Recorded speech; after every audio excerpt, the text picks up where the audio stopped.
Gold trusted gold buyers. మీరు తాకట్టు పెట్టిన బంగారాన్ని విడిపించి ఈ రోజు ఉన్న మార్కెట్ ధరకు కొనబడును.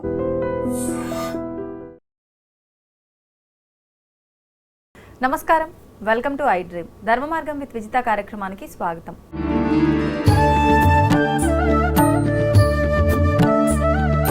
నమస్కారం గురుగారు. గురుగారు, వైశాఖ మాసంలో వచ్చే పౌర్ణమి, వైశాఖ పౌర్ణమి విశిష్టత ఏంటి? ఆ రోజుని మనం ఏ రకంగా ఉపయోగించుకోవచ్చు? తప్పకుండా తెలియజేస్తానండి. ముందుగా ప్రేక్షకులందరికీ శ్రీమాత్రే నమః, శ్రీ గురుభ్యో నమః. జ్ఞానినాంనపి చేతాంసి దేవీ భగవతి హిస బలాయ కృష్ణమోహాయ మహామాయ ప్రయశ్చతి. మనకు పౌర్ణిమలలో చాలా విశేషమైనటువంటి పౌర్ణిమ వైశాఖ పౌర్ణిమ. మనకు సంవత్సర కాలంలో 4 పౌర్ణిమలను చాలా విశేషంగా పూజిస్తూ ఉంటాము. మొట్టమొదటిది వైశాఖ పౌర్ణిమ, 2 శ్రావణ పౌర్ణిమ, 3 కార్తీక పౌర్ణిమ, 4 ఆశ్వేజ పౌర్ణిమ. ఈ 4 పౌర్ణిమలు అత్యంత విశేషమైనటువంటి పౌర్ణిమలు. అంటే చంద్రుడు భూమికి అతి చేరువగా వచ్చేటటువంటి మాసాలు ఈ 4 మాసాలు అన్నమాట. ఈ 4 మాసాల్లో చంద్రుడి నుంచి షోడశ కళలు ఉద్భవించేటటువంటి సమయము. ఈ షోడశ కళలు ఉద్భవించినటువంటి సమయంలో చంద్రుడి నుంచి ఎన్నో రకాలైనటువంటి శక్తి సామర్థ్యాలు భూమి మీద పడేటటువంటి అద్భుతమైనటువంటి రోజులు ఈ 4 మాసాలు. కనుక ఈ వైశాఖ మాసంలో ప్రారంభమవుతాయి. చంద్రుడు ఎప్పుడూ కూడా మనక్కారకుడని జ్యోతిష శాస్త్రంలో చెప్పడం జరిగింది. కాబట్టి చంద్రుడి యొక్క తత్వాన్ని మనం ఏదైనా తెలుసుకోవాలి అని అనుకుంటే గనక ఈ వైశాఖ మాసంలో చంద్రుడిని పూజించడం వల్ల, చంద్రుడి యొక్క ఆరాధన చేసుకోవడం వల్ల, చంద్రుడి యొక్క ఉపాసన చేసుకోవడం వల్ల విశేషమైనటువంటి పుణ్య ఫలితాలు కలుగుతాయి.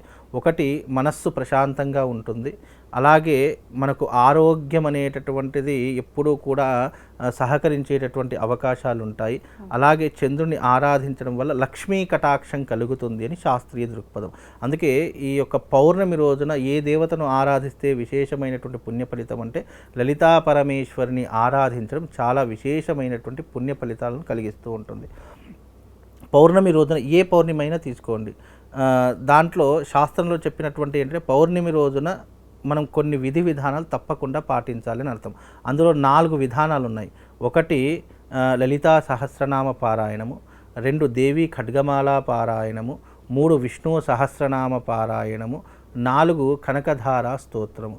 ఈ 4 మనిషి జీవితంలో చాలా అంటే మనిషి జీవితానికి చాలా దగ్గరగా ఉండేటటువంటి సమస్యలను దూరం చేసేటటువంటి విధానాలు ఈ 4.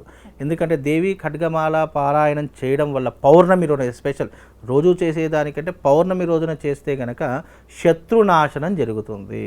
మామూలుగా నేను యజ్ఞయాగాదులు చేసుకోలేను, డబ్బు ఖర్చు పెట్టుకోలేను అని అనుకున్నటువంటి వారు ప్రతి పౌర్ణిమ రోజున దేవి ఖడ్గమాల పారాయణం చేశారనుకోండి, శత్రువులు అనేటటువంటి వారే ఉండరు. ఇక వాళ్లకు శత్రువులు ఒకవేళ ఉన్నా వాళ్ళ జీవితం నుంచి దూరం అయిపోయేటటువంటి విధానాలు దేవి ఖడ్గమాల పారాయణం వల్ల కలుగుతాయి.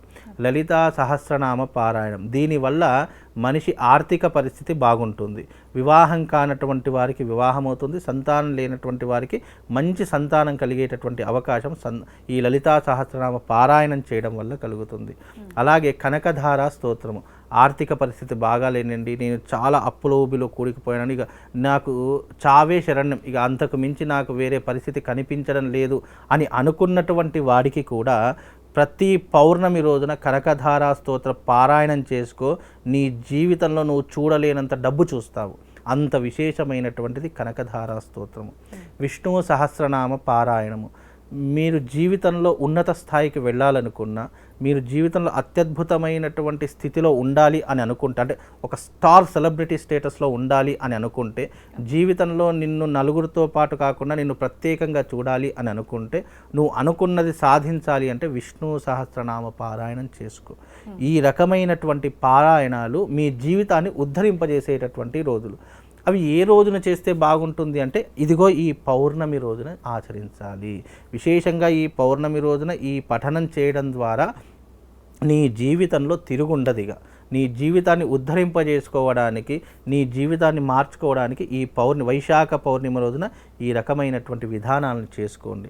అదే రకంగా వైశాఖ పౌర్ణిమ అంటే స్వామివారి సత్యనారాయణ స్వామి వారి యొక్క వ్రతం చేయడానికి పరమ పవిత్రమైనటువంటి రోజు వైశాఖ పౌర్ణిమ. అందుకే ఈ వైశాఖ పౌర్ణిమ వచ్చిందంటే చాలా విష్ణుదేవుల ఆలయాలలో సామూహికంగా సత్యనారాయణ స్వామి వ్రతాలు జరుగుతూ ఉంటాయి, విష్ణు సహస్రనామ పారాయణాలు జరుగుతూ ఉంటాయి. అంటే ఈ వైశాఖ పౌర్ణిమ ఎవరికి అంకితం చేయబడింది అని అంటే కనుక, ఎవరికి డెడికేట్ చేయబడింది అంటే కనుక విష్ణుమూర్తికి అంకితం చేయబడినటువంటి రోజు ఈ వైశాఖ పౌర్ణిమ. అందుకే ఈ వైశాఖ పౌర్ణిమ మనిషి జీవితాన్ని ఉద్ధరింపజేసుకోవడానికి అని శాస్త్రం.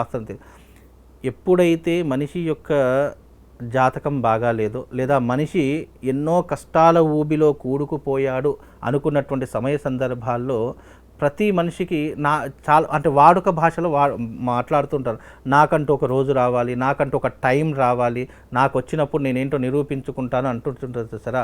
అది దైవిక పరమైనటువంటి శక్తిని ఆస్వాదించడానికి, నీ జీవితంలో నీ టైం అంటే బ్యాడ్ పొజిషన్లో ఉన్నప్పుడు నీ టైంని గుడ్ చేసుకోవడానికి ఇదిగో ఇలాంటి అద్భుతమైనటువంటి రోజులను మనం వినియోగించుకోవాలి, పరిస్థితులను అనుకూలంగా మార్చుకోవాలి. ఒకవేళ అంటే మన ఎట్లా ఉంటుందంటే మనం ఏదైనా చేద్దాము అనుకుంటే నెగిటివ్ ఎనర్జీ తొందరగా ఇంపాక్ట్ అవుతూ ఉంటుంది. అలా నెగిటివ్ ఎనర్జీ తగలకుండా ఉండడానికి, నీ జీవితాన్ని మార్చుకోవడానికి ఇదిగో ఈ పౌర్ణమి అనేటటువంటిది నీ జీవితంలో ఉద్ధరింపజేసుకోవడానికి, అలాగే దేవతా క్రతువుల్లో అమ్మవారి యొక్క ఆరాధన చేసుకోవడానికి ఈ పౌర్ణిమ చాలా విశేషమైనది.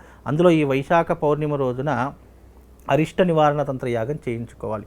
ఎందుకంటే జీవితంలో చాలామందికి డబ్బు లేకపోవడము, ఆరోగ్యం సహకరించకపోవడం, ఇంట్లో ఎన్ని ఉన్నా మనశ్శాంతి లేకపోవడము, గ్రహ సంచారం బాగా లేకపోవడము, ఇంట్లో ఆర్థిక పరిస్థితులు బాగా లేకపోవడము, లేదా నీ జీవితంలో శత్రుభీతి పెరిగిపోతుంది, శత్రువుల బాధ, నరదృష్టి, చెడు దృష్టి ఇలాంటివన్నీ కూడా నిన్ను పట్టి పీడిస్తున్నాయి అని అనుకున్నప్పుడు ఈ పౌర్ణమి రోజున అరిష్ట నివారణ తంత్ర యాగం చేసుకోండి. ఎందుకంటే ఈ అరిష్ట నివారణ తంత్రయాగము నీకున్నటువంటి అరిష్టాలు అంటే నువ్వు తెలిసి చేసినా తెలియకుండా చేసినా, నీ జాతకం ఉన్నా లేకపోయినా, నాకు జీవితంలో ఒక కనబడినటువంటి శక్తితో నేను యుద్ధం చేస్తున్నాను, నాకు అనేక రకాల ఇబ్బందులు ఎక్కడి నుంచి వస్తున్నాయో నాకు తెలియడం లేదు కానీ నన్ను చీకటిలో పడేస్తున్నాయి అనుకున్న ప్రతి ఒక్కరికి అరిష్ట నివారణ తంత్రయాగం అద్భుతంగా పనిచేస్తుంది.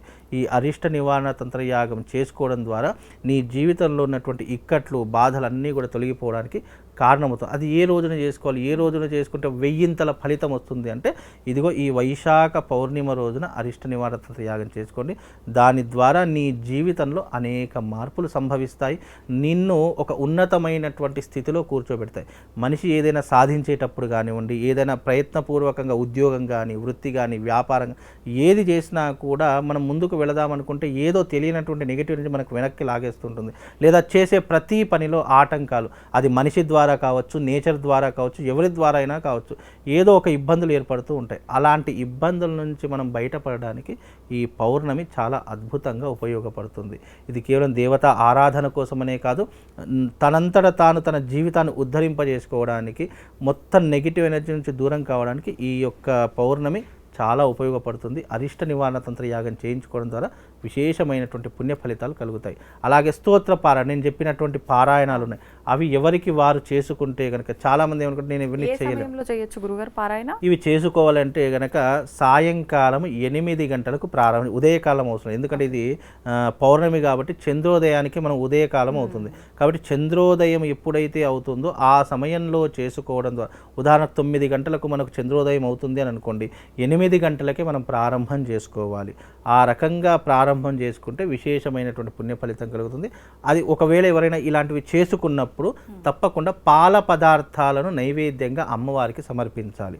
పాలతో చేసే ఏ పదార్థమైనా సరే అమ్మవారికి సమర్పించడం ద్వారా విశేషమైనటువంటి పుణ్యఫలాదులు మనకు కలిగి మన జీవితంలో ఉన్నటువంటి నెగిటివ్ ఇంపాక్ట్, చెడు దృష్టి, నరదృష్టి, గ్రహ దృష్టి ఇవన్నీ కూడా పటాపంచలైపోయేటటువంటి అద్భుతమైనటువంటి రోజు వైశాఖ పౌర్ణిమ. ఆ రోజున సామూహికంగా సత్యనారాయణ స్వామి వ్రతాలు జరుగుతాయి.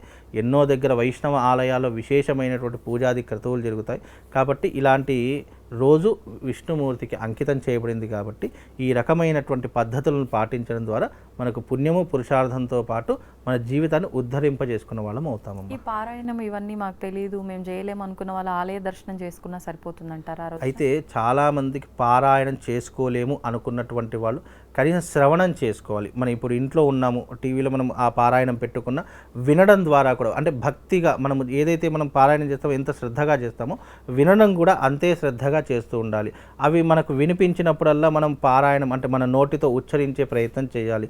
ఏ శబ్దం వస్తే ఆ శబ్దం ఉచ్చరించే ప్రయత్నం చేయాలి. విష్ణు సహస్రనామం చేస్తున్నామండి అనుకుంటే కనుక విష్ణవే నమః విష్ణవే నమః అనుకుంటూ ఉచ్చరిస్తూ ఉండాలి. అది వినుకుంటూ ఆ భగవంతుని యొక్క నామస్మరణ చేసినా అదే రకమైనటువంటి పుణ్యం వస్తుంది. ఎందుకంటే కొంతమంది చదువుకునే వాళ్ళు ఉంటారు, కొంతమంది చదువు లేనటువంటి వాళ్ళు ఉంటారు. కనీసం వినికిడి ద్వారా, శ్రవణం ద్వారా కూడా పుణ్యము పురుషార్థం కలుగుతుందమ్మా. ధన్యవాదాలు గురుగారు. శ్రీమాత్. తవ్వుతున్న శివలింగం సరే దాన్ని అట్లా కప్పేసేయండి, చూపించదండి. Krishna is there. మూర్తి పూజ కాదు, సాక్షాత్ బ్రజేంద్ర నందన భగవాన్ ఉన్నారు మూర్తిలో. ఏమీ ఆశించకుండా ఆరాధించే వాళ్ళు కూడా ఉన్నారా ప్రభుజీ? నిజమైన భక్తి అంటే మనకు తెలియదు కాబట్టి